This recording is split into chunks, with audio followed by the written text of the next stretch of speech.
Welcome everyone. This is week 12 lecture, which is the last lecture of our this course.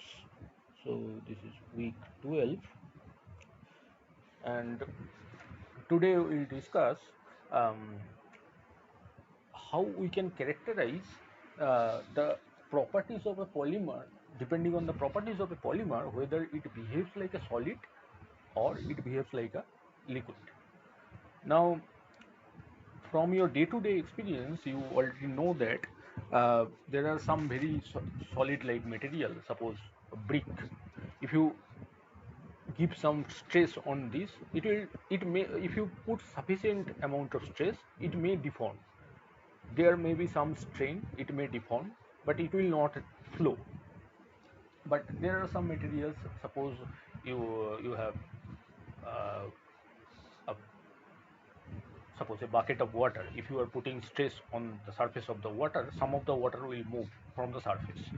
So there is a qualitative difference between these two materials.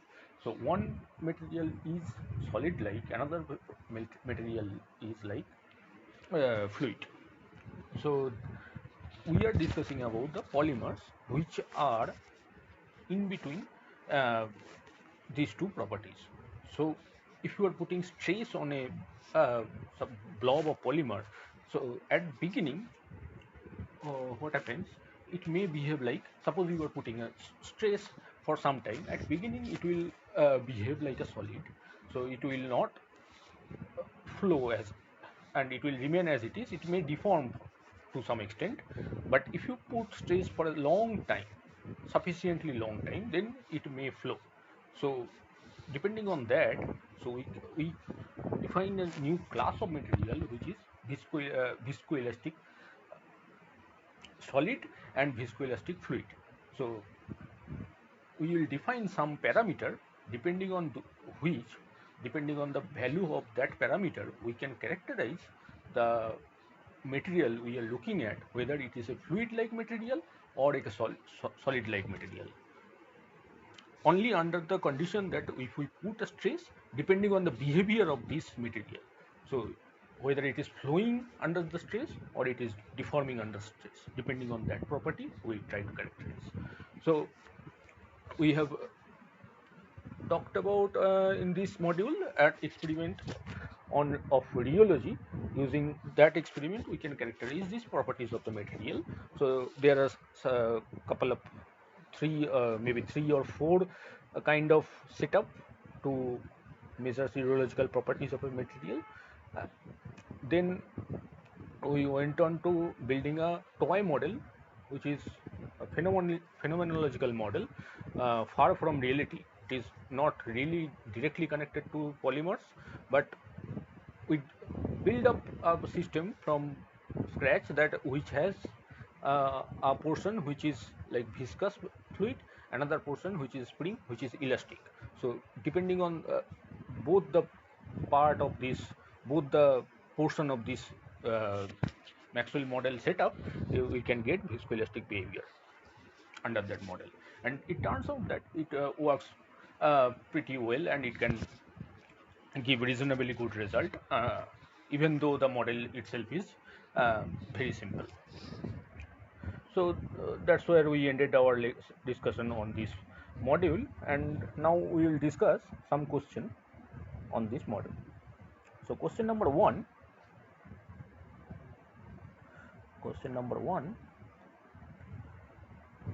rheological behavior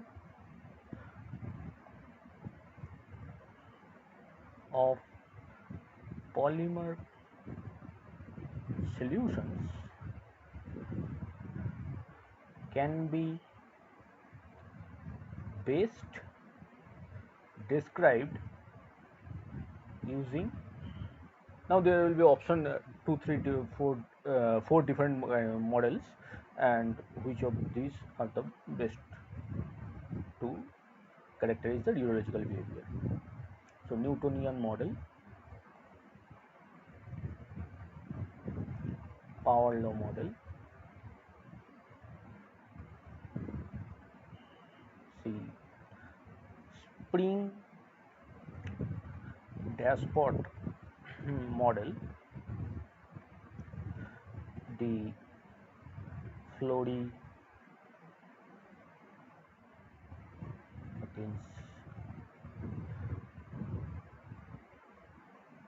theory. Now, clearly, as we have discussed in the last section, lecture number, the last two lecture mostly in the Maxwell model, that spring dashpot model kind of setup can give insight about the viscoelastic properties of a material. So, in the spring dashpot kind of thing, there is a, you can think this dashpot as a bucket of viscous fluid, and so you have some rod like thing here which is inside the viscous fluid. If you are pulling that thing from the viscous fluid, there will be a viscous drag due to the fluid, and that will give you the uh, viscous properties. And then there is a spring attached under it, and there you are putting the force. So this kind of setup is there in the spring dashpot, and due to this portion is elastic and this portion is viscous. So combining these two effects together under the same setup, we can get viscoelastic behavior. Although this whole setup is far from our polymer solution, but it gives a reasonably good idea about the viscoelastic properties of material.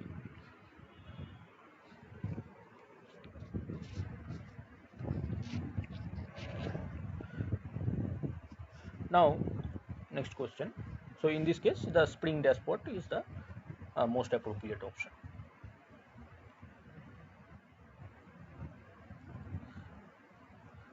Question number 2.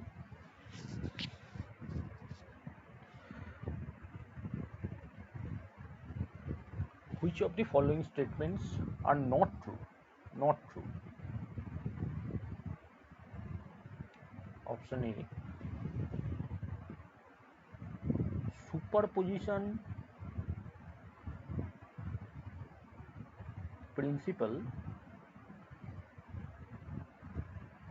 works only for linear viscoelastic fluid. Option B.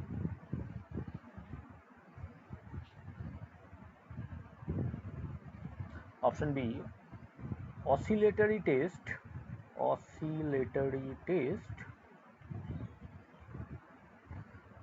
captures both liquid and solid like behavior. C. Linear viscoelastic material have constant viscosity.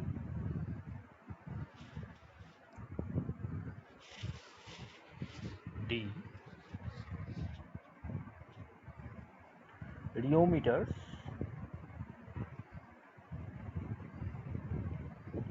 can be used to measure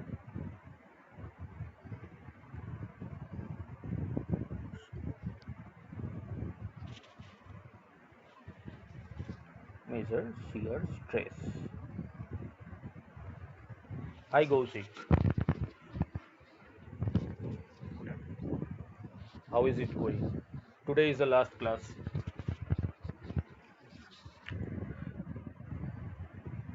Great, great.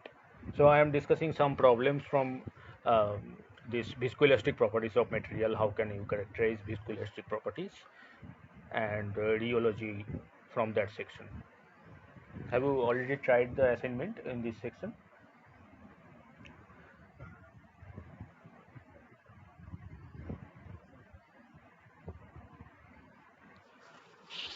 Okay, okay, okay. So, which of these options are not true? First option is superposition principle works only for linear viscoelastic fluid. Oscillatory test captures both liquid and solid-like behavior. Linear viscoelastic materials have constant viscosity. Rheometers can be used to measure shear stress. Let us look at all the options one by one. So superposition principle works for linear viscoelastic materials. That is a correct statement because what superposition principle tells that if so what the superposition principle idea is superposition principle. So suppose I am applying shear and I am getting stress. So suppose I have applied gamma 1t and I got a stress of sigma 1t as a result. And yes,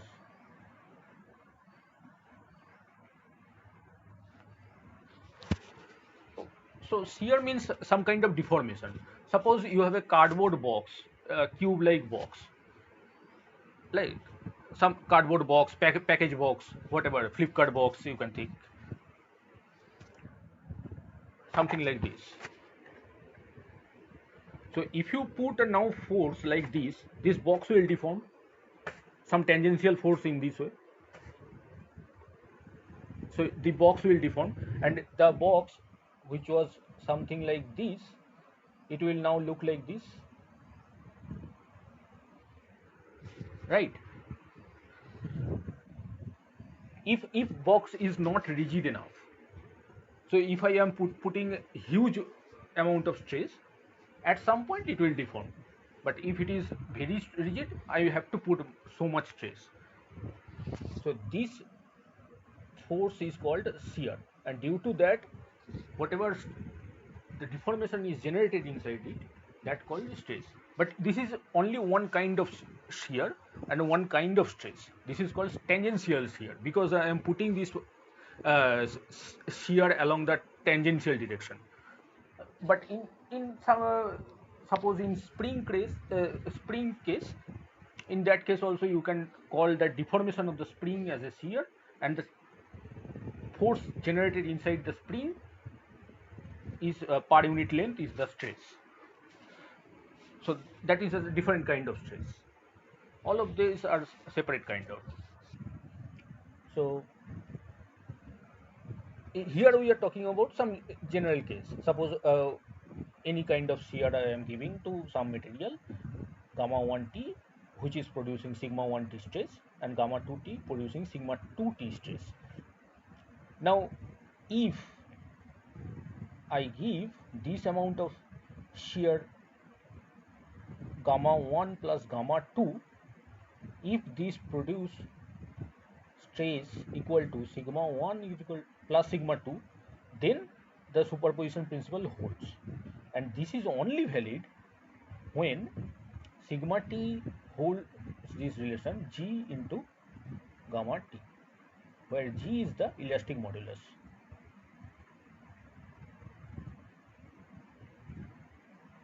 So you must have remembered that there is in the plus 2 you must have read that there is this spring relation that U modulus is stress by strain. Some relation you have must have seen that Young modulus Y is equal to stress by strain, right?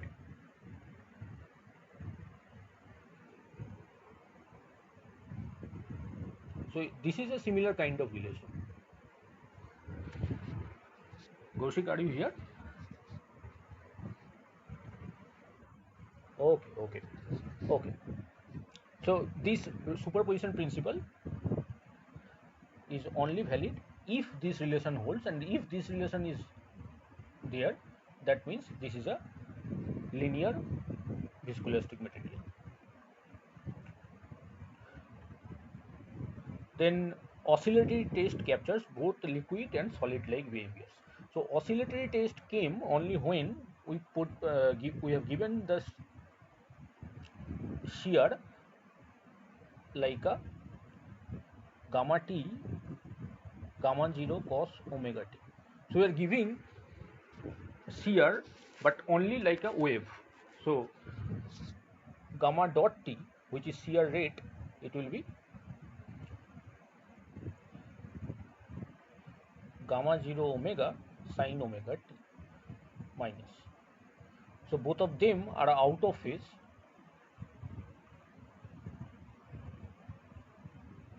and in this case, because there is this shear, absolute shear periodically acting on the material, there will be solid like behavior due to this shear, and because there is a shear rate which is also non-zero and acting periodically along with that is out of phase with the actual shear, so there will be fluid like behavior due to this non-zero shear rate gamma dot.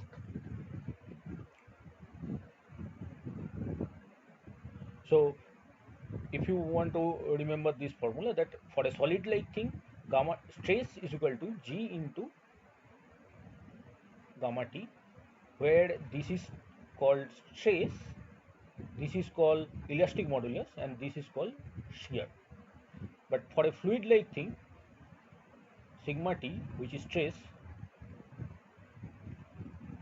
it is viscosity into gamma dot, which is shear rate. So what is the difference between solid and fluid? The difference is, in a solid, if you are putting a straight shear on that material, it will build up some stress and it will deform. But in a fluid like thing, if you are putting some shear on something, some fluid, it will try to move. So in that case, viscosity plays a role.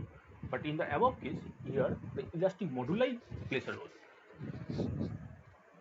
But in this case, essentially, if I am using this particular thing, oscillatory shear, that in that case I can capture liquid plus solid both properties. So oscillatory test captures both liquid and solid like behavior. That is also true. This is true. This is also true. Linear viscoelastic materials have constant viscosity. So this particular statement is not correct, because linear viscoelastic material has only defined that this relation holds. The stress and strain, this shear is proportional, where there is a constant, that is elastic moduli. But it doesn't tell that it has a constant viscosity or something like that. So viscosity can be function of this shear rate itself or the shear itself. So this statement is false. And again, rheometers can be used to measure shear stress. So that is all we are measuring using this rheological setup. So we have discussed couple of setup like this. I have some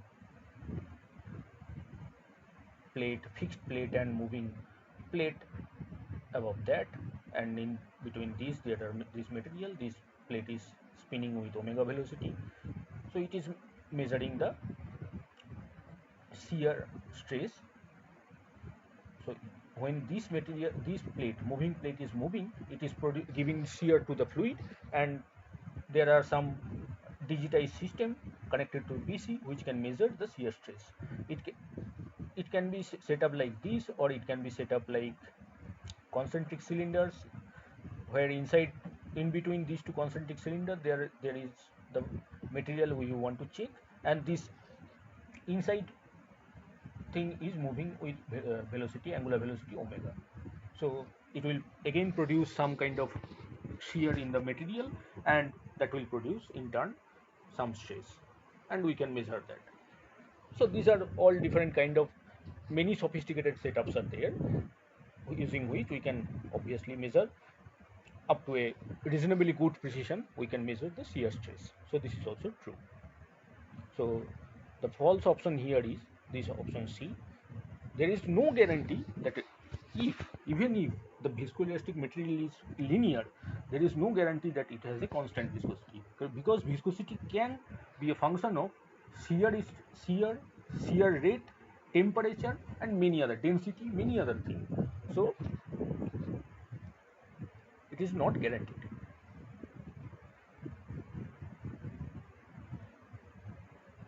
Okay, let us move to next question. Question number 3.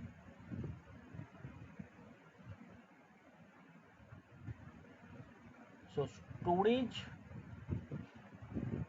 and loss modulus are useful to characterize option A, Newtonian, B, power law, C, viscoelastic, D, Hookean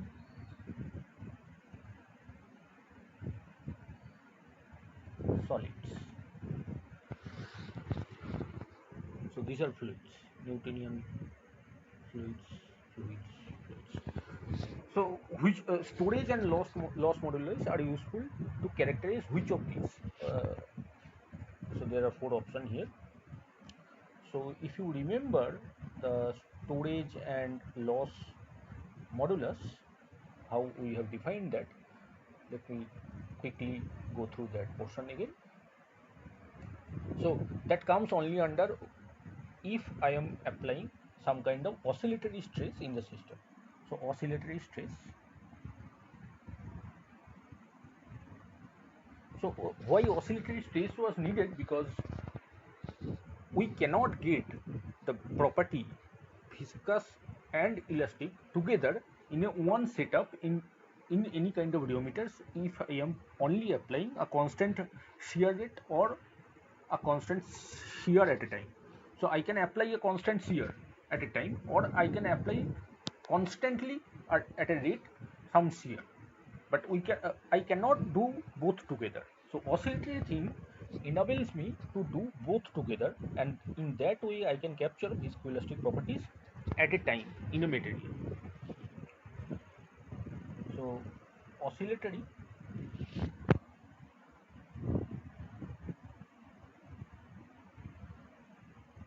shear. So as we have discussed, gamma t is gamma 0 cos omega t, and gamma dot t is minus gamma 0 omega sin omega t, and they are out of phase, those. Now if it is a linear viscoelastic material, then using principle of superposition, sigma t is minus infinity to t dt prime g of t minus t prime gamma dot t. This relation we have seen. Now if we now use the expression for gamma dot t inside this and do a little bit maths, so let me write down 1 or 2 steps here. So it will be dt prime g of t minus t prime minus gamma 0 omega sin omega. So this will be t prime sin omega t prime. T prime is a dynamic variable here on which I am doing the integration. So ultimately it will be a function of t, because my left hand side is a function of t. So then I have to do a variable transformation. T minus t prime is t double prime, and accordingly if I do, so this t minus t prime will be g of t double prime, and this will be minus d. So this ensures that dt prime is equal to minus dt double prime. So this will change, integration limit will also change, and after doing everything I will get gamma 0 omega gamma 0 g of g prime omega, which is a new function, not a derivative, g prime omega cos omega t minus gamma 0 g double prime omega sin omega t. This has been derived in the lectures itself. You can check. So why this sin and cos term, from where it is coming? Because when I replace this t prime, sin omega t prime, so when I replace this to our new variable, then it will be sin t minus t double prime. So then if I expand this, it will be sin t cos t double prime. There will be omega also, sin omega t cos omega t double prime, and sin omega t double prime cos omega t sometimes will come, and if I do integration I will get this. And where this g omega, g dash omega and g double dash omega, these are two new functions which are dependent on omega only. The frequency of the oscillator, the shear itself, there is a frequency associated with the oscillatory shear itself, so which is a function of that frequency. Now this g prime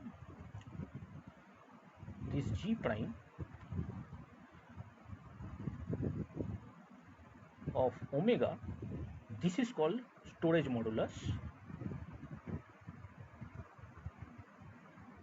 and g double prime omega, this is called loss modulus. So why this two term is called like this? Because see,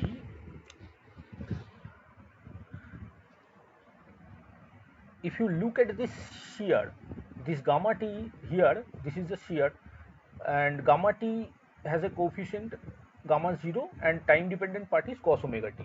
Here also if you see that cos omega t is coefficient, has got a coefficient which is g prime omega. So this part is related with our uh, elastic part, and whatever the coefficient of sin omega t, that is similar with the shear rate part, and that's why the coefficient g double prime omega, that comes under the viscous part. So this g prime omega, this describes the elastic behavior, and this describes viscous behavior. Or in other words, this g prime omega, this describes the solid like behavior. How much solid is the material, whatever material I am looking at, how much solid, how much rigid is that? If I am putting stress, how much it can uh, take, how much stress it can take without flowing. Whereas this g double prime omega, this describes how much flow behavior is there, how much fluid is that material. So it is viscous behavior. So this captures liquid and this captures solid. Now if I take a ratio like this, that g prime by g double prime, if this ratio is greater than 1, then that material has a solid property more than a liquid property. If this is less than 1, then this got more liquid property than solid property, and if it is equal to 1, then it is in between somewhere, solid and liquid. And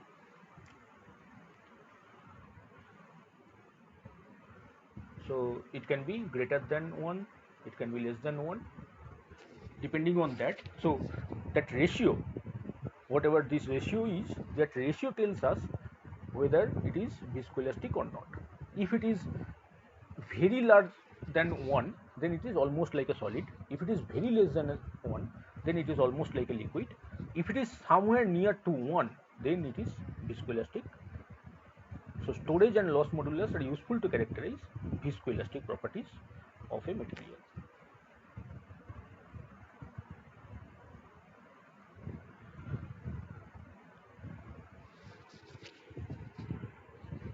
Okay, let's go to next question then.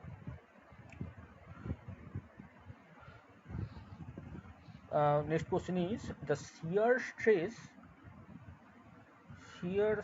stress for a perfect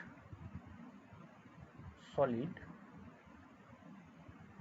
is directly proportional to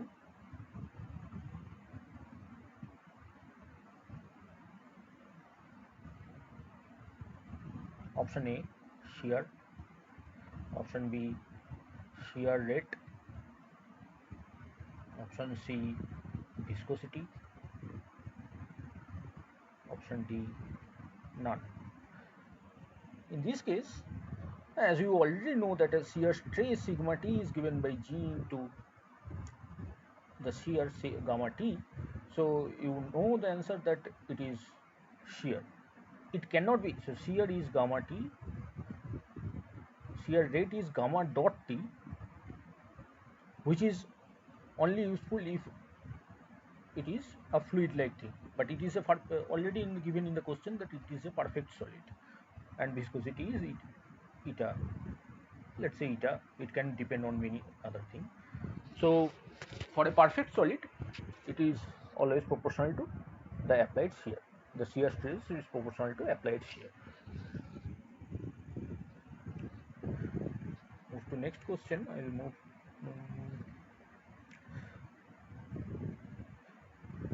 So dashpot in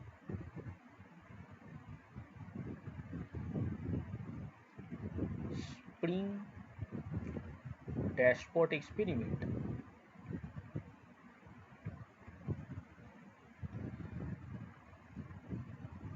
or spring dashpot model represents option A, viscous compartments, option B, elastic compartments, option C, shear stress, option D, shear rate. Now again, briefly I will discuss what is this dashpot thing.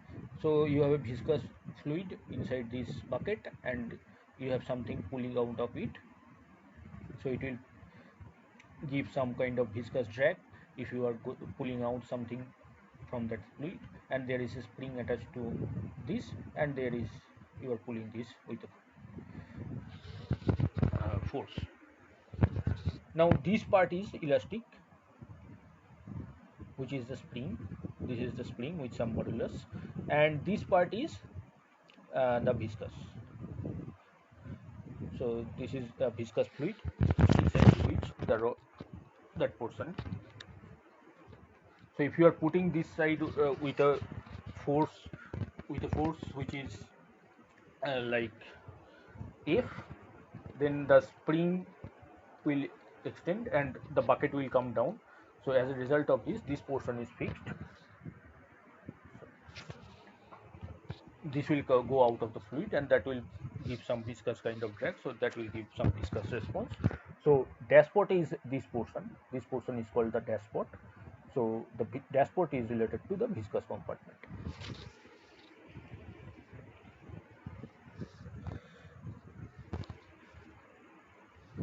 Okay.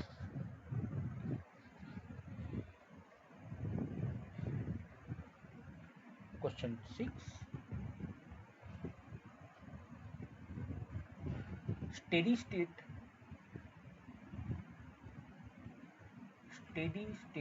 viscosity is given by option A, eta 0, 0 to 1 dt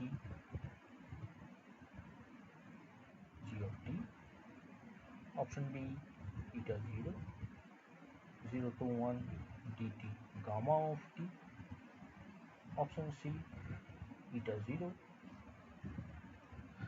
0 to 1 dt sigma of t, option D, none. So steady state viscosity, how it is defined?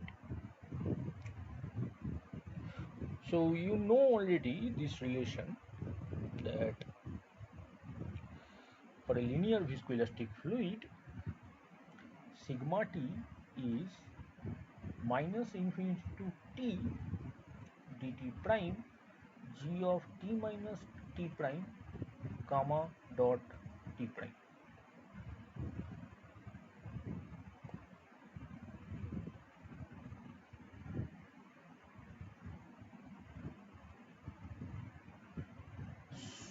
So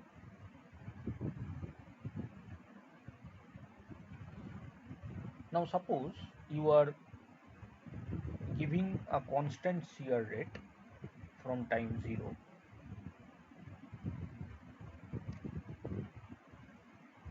something like this.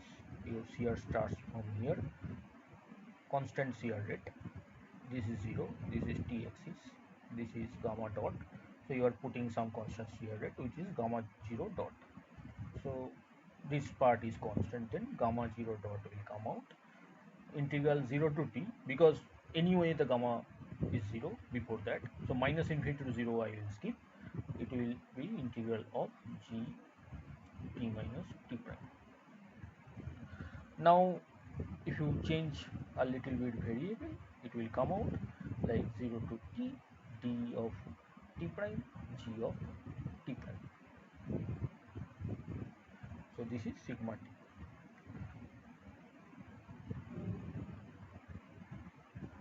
Now if you take a limit t tends to infinity, so in that case, suppose first of all sigma t, now you have to compare this with the known relation. Sigma t is eta into gamma dot. This is our known relation. So if you compare this relation and this relation, from this you can get eta is equal to 0 to t g of t prime dt prime. Now if you want to calculate some things at the steady state, the question is steady state viscosity is given by, so this is at some time t, but if I take limit t tends to infinity, it will be 0 to infinity g of t prime dt prime. This is the steady state viscosity. So if you check the options, none of the options looks correct.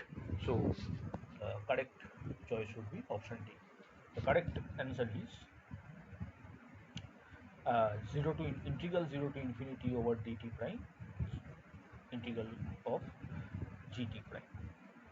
So this is called the steady state viscosity. So viscosity cannot go to infinity. So after some time it will reach some steady state, and that value is called the steady state viscosity. I hope this is clear.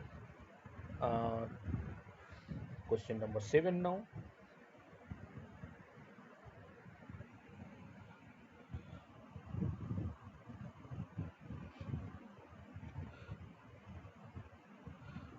Which of these is or are common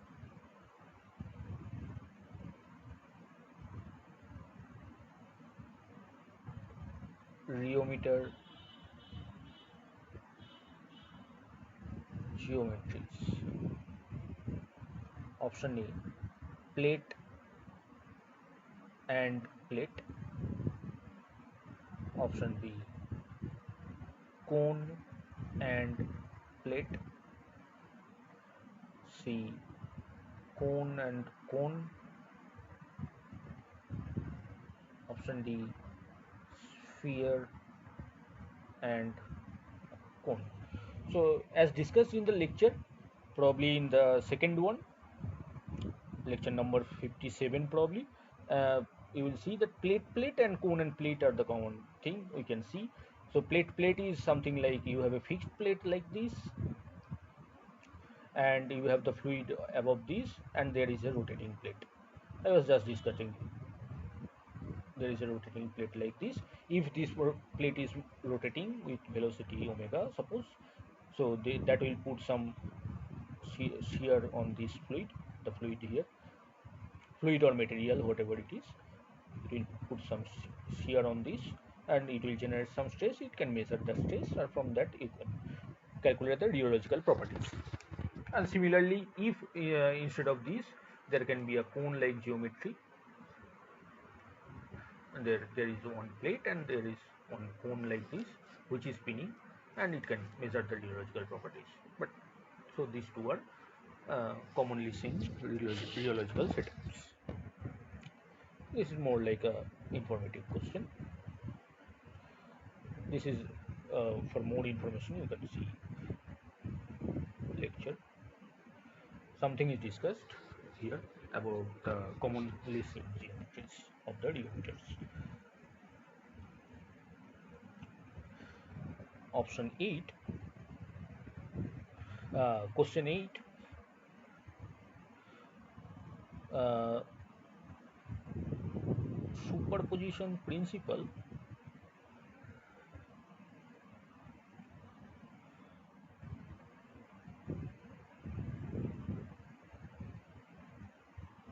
is true only for linear viscoelastic material.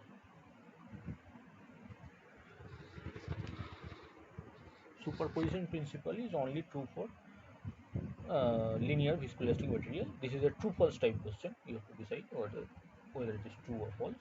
True false. So this is true because the superposition principle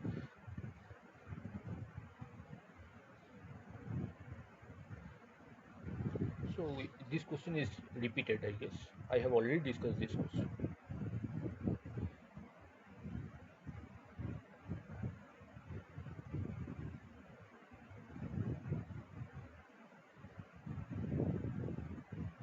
Yes. So in question number 2, so see question number 2. In this I have already discussed in detail that superposition principle is something like if you are putting gamma 1, you should get sigma 1 stress. If you get sigma 1 gamma, if you are giving gamma 2 shear, if you are getting sigma 2 stress, and then if you are giving gamma 1 plus gamma 2 shear, if you are getting sigma 1 plus sigma 2, then in that case superposition principle works, and these things are only valid if you are working on a linear viscoelastic material. So this question is basically repeated. Okay, so that part is okay, I guess. Question number 9. This is true. Can you let me write down this is true.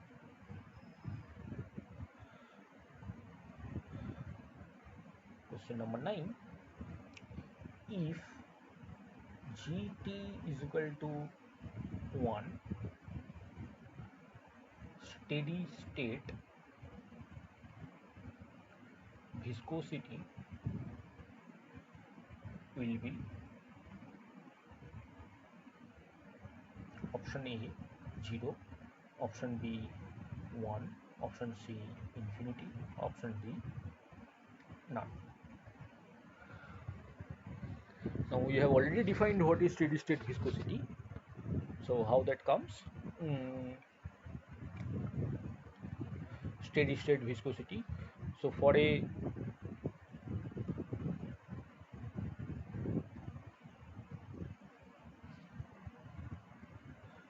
linear material, if superposition principle is working, in that case we can write down shear stress as minus infinity to t dt prime g of t minus t prime gamma dot t prime. Now if there is a constant shear rate gamma 0 starting from t is equal to 0. So before t is equal to 0 there was no shear, so this integral will convert to sigma t 0 to t dt prime g of t minus t prime, and now gamma 0 is a constant, so outside gamma 0 dot is outside, and if you do some variables transform in this, you will get gamma 0 dot 0 to t g of t prime dt prime integral. Now if you compare this known relation eta into gamma dot, from this comparing these two, I will get the relation that eta is 0 to t g of t prime dt prime, and steady state eta 0 to infinity g of t prime dt prime. So steady state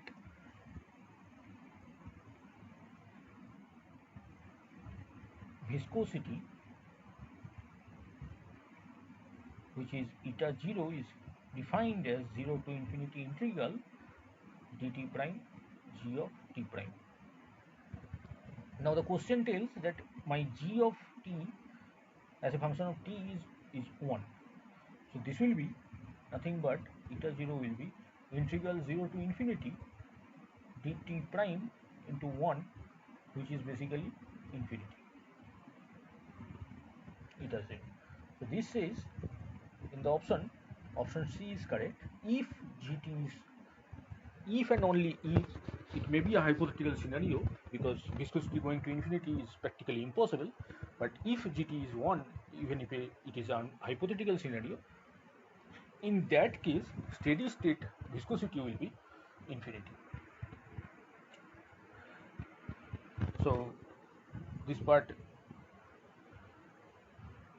check again if you have understood clearly this part. So we have two relations.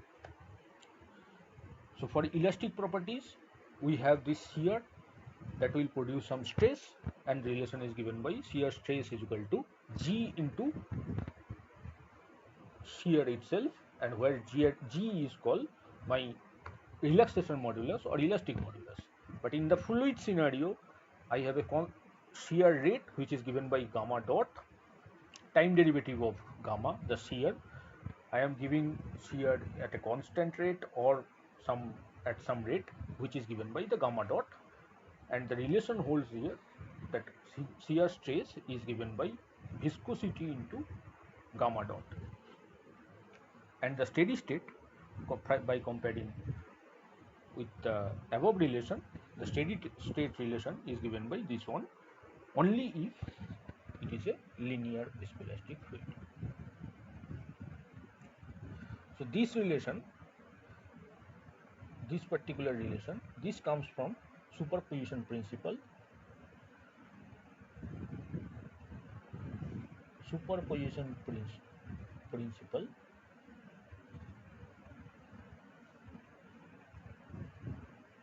which is again only valid for linear viscoelastic fluid.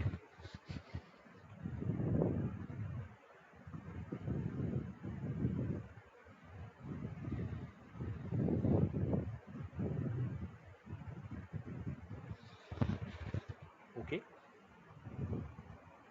Gaussik, are you still here?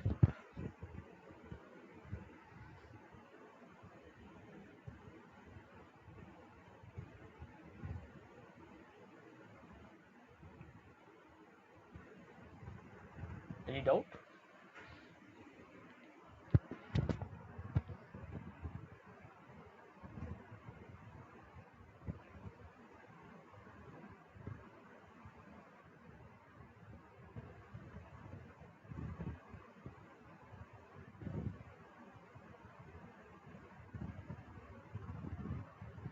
Gaussik, any doubt?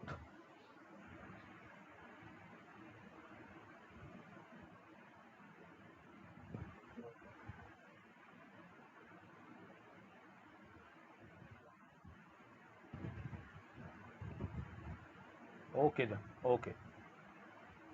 Okay, then your exam is on 30th probably. 30 October. Okay. Okay.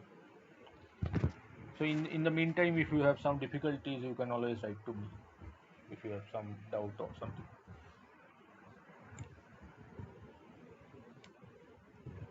Okay, then good luck for your exam. Okay, okay, bye then. Bye.